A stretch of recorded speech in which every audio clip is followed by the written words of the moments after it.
Happy new year. কেমন আছো আমার প্রিয় বন্ধুরা, ভাই ও বোনেরা? নতুন বছরের শুভেচ্ছা জানিয়ে শুরু করছি আমার আজকের নতুন বছরের নতুন ব্লগ। তোমরা কেমন আছো কমেন্ট বক্সে জানাবে। আমি আলহামদুলিল্লাহ ভালোই আছি। আসসালামু আলাইকুম। ওয়ালাইকুম আসসালাম। তোমরা অনেকে সালাম দাও, আমি উত্তর দিতে পারি না, কারণ আমার ফোনটা এখনও প্রবলেম আছে, একটা লিখতে গেলে আর একটা হয়ে যায়। এটা কিন্তু 2024-এর ভিডিও, ছাড়ছি 25-এ, 1 বছর পরে ভিডিওটা ছাড়ছি। চলো, সকাল হয়েছে, কাজ শুরু করে দিই। কাজের শেষ নেই আর মার খাবার বয়স নেই, কথাই বলে না। তা চলো চুলোটা লাতা দিয়ে নিই, তা বাসন মাজবো, অনেক কাজ থাকে তো সকালবেলা, অনেক কাজ, অনেক সময় একটু হেরফের হলেই সব শেষ। তা বাসন মাজা হয়ে গেছে কথা বলতে বলতে, আর আমি একটু কথা বলা ধরলে প্রচুর বকি। আর আমার বকবকানি যারা পছন্দ করো তাদেরকে আমার বুক ভরা ভালোবাসা, বুক ভরা ভালোবাসা রেখেছি তোমারই জন্য। সব কাজ সারা হয়ে গেছে, এবার চা খাবো। দেখি দোকান দিয়ে ময়দা কিনে আনি, কালকের গুড় কিনেছে, গুড় দিয়ে আর গোলা রুটি করে গুড় দিয়ে খাবো ইচ্ছা আছে, দেখি যাই। আর এই দেখো আমার ভাইয়ের প্রিমিয়ার হচ্ছে, এখানে রয়েছে এই ফোন থেকে, আর এই আমার বাচ্চার ফোন থেকে আমি একটা ভিডিও করছি। সামনে ক্যামেরা তো আমার ফোনে নেই, তাই আমার বাচ্চার ফোনে সামনে ক্যামেরা আছে, আমার সামনের ক্যামেরাটা খারাপ হয়ে গেছে। তা ঠিক আছে, চলো এবারে আমি গিয়ে ময়দাটা কিনে আনি, তারপরে কথা হচ্ছে। তা গুলা রুটি করব বলে নুন দিয়েছি, আগে নুন দিয়ে ঘেঁটে নিয়ে তারপরে আমি ওতে পানি ঢেলে ডোটা পাতলা করব। ডোটা না পাতলা করলে খাওয়াই যাবে না, গোলা রুটি করাই যাবে না। যারা গোলা রুটি করো তারা জানো। আর আমি এই ময়দা দিয়ে গোলা রুটি হচ্ছে গুড় দিয়ে খাবো বলে, গুড় দিয়ে রুটি, চিনি দিয়ে চা, ফু দিয়ে খাওয়া, এটা হলো জিতের ডায়লগ। তা তোমাদের সঙ্গে একটু মজা করতে ভালোই লাগে। তা এখানে দেখো করেছি, ওই গোলা রুটি করেছি, কড়াতে দিয়ে দিয়েছি। তা নতুন বছরে হয়তো অনেকে জিজ্ঞেস করবে কি হারালে আর কি পেলে। আমি কিছুই হারাইনি, পেয়েছি অনেক কিছু, হারাইনি কিছু। হারালে পেয়েছি মোটামুটি, খুব দামি জিনিসও পাইনি, খুব পাইনি, কিন্তু পাওয়ার থেকে হারাবার যন্ত্রণাটা বেশি আমি মনে করি। আমি কোনো জিনিস পেতেও চাই না, কোনো জিনিস হারাতেও চাই না। তা বসে গেছি, গুড় দিয়ে রুটি, চিনি দিয়ে চা আর ফু দিয়ে খা। তা তার মধ্যে খেয়ে নিয়ে, ফু দিয়ে খেয়ে নিয়ে আর এখানটায় বসে পড়েছি চাল নিয়ে। কাজ করে উঠে এখন বাজে 10:30, উঠে পড়েছে এই কাজ করতে, করতে ওই রান্না করতে। আর এখান তো তোমার দুলাভাই কাজ করছে, মাঝে মধ্যে তোমার দুলাভাইকে আমার ক্যামেরার মধ্যে নিয়ে আসি, বুঝতেই পারে না, আমাকে বলছে করিস না করিস না, বলি দাঁড়াও একটু করি, আমার দিকে তাকাও, তাকাই না, তো নাই তাকালো, কোনো সমস্যা নেই, তবু তো এসেছে। তো চলো এখন গিয়েছিলাম দোকানে, এই দোকানে না, সবজি আনতে গিয়েছিলাম। কি সবজি এনেছি? সিম এনেছি। আর আজকের কি হবে দেখো, ডিমের ঝাল আর সিম চচ্চড়ি, সিম দিয়ে টমেটো দিয়ে একটা চচ্চড়ি করব। তাই টমেটো দিয়ে সিম দিয়ে চচ্চড়ি কিন্তু খেতে সেই হয়েছিল, যে সবসময় মাছ মাংস সবজিতে দিলেই যে সুন্দর খেতে হবে না, মাঝে মধ্যে নিরামিষও তরকারি সুন্দর হয় একটু ভালোভাবে রান্নলে। আর আমি তো রান্না ঠিকঠাক ভালো করতে পারি না, তা টমেটো খাইনি, যখন খুব দামের ছিল আমি টমেটোই খাইনি। এমনিতে আমরা টমেটো খাইনি, তবুও দামের যখন ছিল তখন আমি খাইনি। সত্যি কথা বলতে দামের জিনিস হলে আমার কিনতে গেলে না খুবই গায়ে বাজে। এটা এখানে কোনো নুকো ছাপানো কথা নয়, আর সেটা তোমরা আমার ব্লগ ভিডিও প্রত্যেক দিন দেখো আর জানো, যে জিনিসটা দামের হয় সেই জিনিসটা কিনতে গেলে আমার খুব গায়ে বাজে। তা এখানে ডিমের চপ করেছি আমাদের জন্য, একটা ডিমের চপ হলেই আর যথেষ্ট, আর কিছু লাগবে না। আর সবজিতে তোমাদের দুলাভাই লাগে, আমার জন্য, আমার বাদশার জন্য, সাকিবের জন্য ডিমের চপ আর সিম চচ্চড়ি করেছি। সিমটা একটু কষে কষে ভালো করে কষে নিয়ে পানি ঢেলে দিয়েছি, একদম সেদ্ধ হয়ে গেছে, কচি সিম তো। আর এখন সিমটা ভালো লাগবে, অতিরিক্ত শীতে সব সবজিটাই খেতে ভালো লাগবে। আর এখন প্রত্যেকটা জিনিসের দামটা কমেছে। তাই মনে মনে করছি যারা গরিব মানুষ বা আমাদের মতো মানুষরা একটু সবজির দাম কমেছে মানে খেতে পারবে।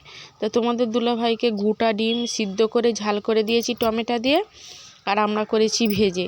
আমাদের 3টে মানুষ 3 রকম খায়, আমাদের ভেজে বেশি ভালো লাগে, আর ওনাকে যাই দাও খেতে খায়, কিন্তু ওনার সিদ্ধটা বেশি ভালো লাগে বলে আমি করে দিয়েছি।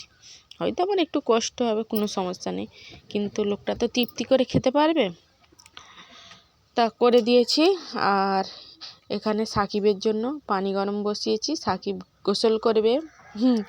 আমার সাকিব গোসল করে, কাদা ফাদা সবসময় ঘেঁটে আসে, একটু গরম পানি করে সাবান মাখিয়ে দিলে একদম, নাহলে আমি মনে করি গরম পানির থেকে ঠান্ডা পানি গা ধুয়ে শান্তি, কেন গা ধুয়ে উঠে আসলে ঠান্ডা পায়নি, কিন্তু গরম পানি গা ধুলে খুব ঠান্ডা লাগে। তাই এখানে সব ঝাঁটঝুট দিয়ে একদম পরিষ্কার পরিচ্ছন্ন করে দিয়েছি, দিয়ে চলো এবার গোসলটা সেরে ফেলবো। আমি তো শীত পড়ুক গরম পড়ুক যাই পড়ুক, পুকুরে ঝাপাস করে নেবে, গলাটা চুবড়ে, কোনো সময় যদি মাথা ডুবিয়ে গা ধুতে মানে গোসল করতে হয়, মাথা ডুববে গোসল করে উঠে আসি। তাই এখানে বসে পড়েছি ভাত নিয়ে। কী নিয়েছি দেখো, একটা ডিম ভাজা আর একটু সামান্য মতো শিম চচ্চড়ি নিয়েছি। তা আমার শিম চচ্চড়ি না নিলেও হতো, ডিম ভাজা দিয়ে হয়ে যাবে, আমি তো এমনিতে কম তরকারি খাই। তাই এটা সন্ধেবেলা। আর আমাদের সাকিবের মুরগিটা দেখেছো, তা সাকিব কী বলেছে জানো ভাই, তোমার ভাগনা বলেছে মুরগিটা বড় হলে তোমরা যখন বুড়ো হয়ে যাবে তোমাদের ডাক্তারখানায় নিয়ে যাবো, ডাক্তার যখন বলবে তোমাদের গোশ মাছ খেতে হবে, তখন আমি তোমাদের ডাক্তারখানাতে এনে মুরগিটা জবাই করে খাওয়াবো। এটাই হলো সাকিবের ইরাদা, আমরা বুড়ো হয়ে গেলে তবে খাওয়াবে, তার আগে না, তখন গোশ চিবোতে পারবো নি, তখন আমাদের খাওয়াবে। তা ওই মুরগিগুলোকে খুব ভালোবাসে, নিজেই তোলে নিজেই ছাড়ে। দেখো কাজ করছি, তোমাদের দুলাভাইয়ের মতিটা টেনে দিচ্ছি, কালকের একটু করে দিয়েছি, আজকের একটু করছি। কালকের করছিলাম, ওস্তাকারটা বললো যে দিদি তুমি যদি দাদার কাজ করে দাও তাহলে তোমার কাজটা ফেঁসে যাবে, আর তোমাদের দুলাভাই এমন একটা লোক, আমি করে দেবো কিন্তু উনি আমার করে দেবেন, সেই জন্য ওদের তুমি তোমার কাজ করো। আর আজকে তোমার দুলাভাই বলছে যে একটু কাজ করে দে না, তা করে দিচ্ছি, কি করব, বলছে যখন একটু করে দিই, খুব ভালোবাসি তো লোকটাকে। তা আচ্ছা ঠিক আছে, পরে আবার কথা হবে, এখন একটু কাজ করছি। তা আজকের কিছু মানুষের উদ্দেশ্যে কথা বলতে চাই, যারা রাগ করো না, সবাইকেই বলছি, মানে ভালো মন্দটা সবাইকে বলছি, কেউ রাগ করবে না, রাগ করলে সামনে বলবে পিছনে নয়। তা আমি বলছি দেখো, যার যতটুকু কপালে আছে বা যার যতটুকু ভাগ্য আছে মেনে নাও, মেনে নিতে হয় মানে মনে হয় আলহামদুলিল্লাহ, এতে আমি ভালো আছি, খুব ভালো আছি। কারণ দেখো হয়তো মেয়েদের ক্ষেত্রে অন্য পুরুষের কাছে যায় কি অন্য পুরুষের সঙ্গে সম্পর্ক রাখে, যাকে বলা হয় পরকীয়া।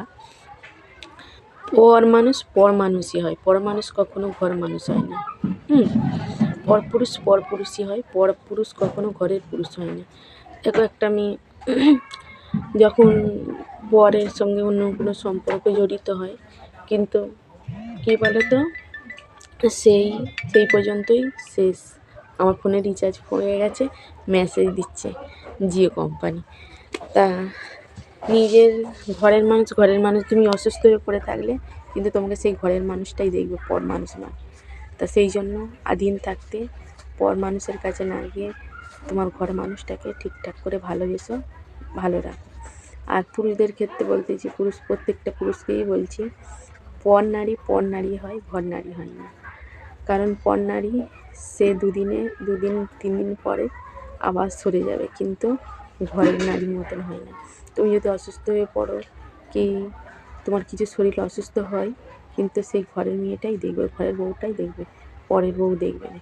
পরের বউ ওই জন্য পরের বউই হয়। তো যার যতটুকু কপাল আছে ততটুকু নিয়ে শুকর আলহামদুলিল্লাহ বলতে হয়, নিয়ে চলতে হয়। কারণ আমাদের কপালটা আমরা মনে করব, আমরা প্রত্যেকটা মেয়েই মনে করব, মেয়ে বা প্রত্যেকটা মানুষই মনে করব যে আমাদের কপালে যতটুকু আছে তাতেই আমরা অনেক খুশি, অনেক ভালো আছি। আমাদের নিচের তলার মানুষদের দেখো, ওপরের তলার মানুষদের দেখো না। কারণ ওপর তলার মানুষদেরও দেখলে মনে হবে যে অনেক মানুষের টাকা পয়সা আছে, কিন্তু মানসিক সুখ নেই। সেই জায়গায় আমরা অনেক ভালো আছি এই ভেবে আলহামদুলিল্লাহ, যেমন আছি ভালো আছি, সুখে আছি। তা ঠিক আছে, আজকের অনেক বকে ফেলেছি, কেন তো কী জানি, বকাটা একটু বেশি হয়ে গেছে। তা সবাই ভালো থেকো, সুস্থ থেকো। আজকের মতো আল্লাহ হাফেজ।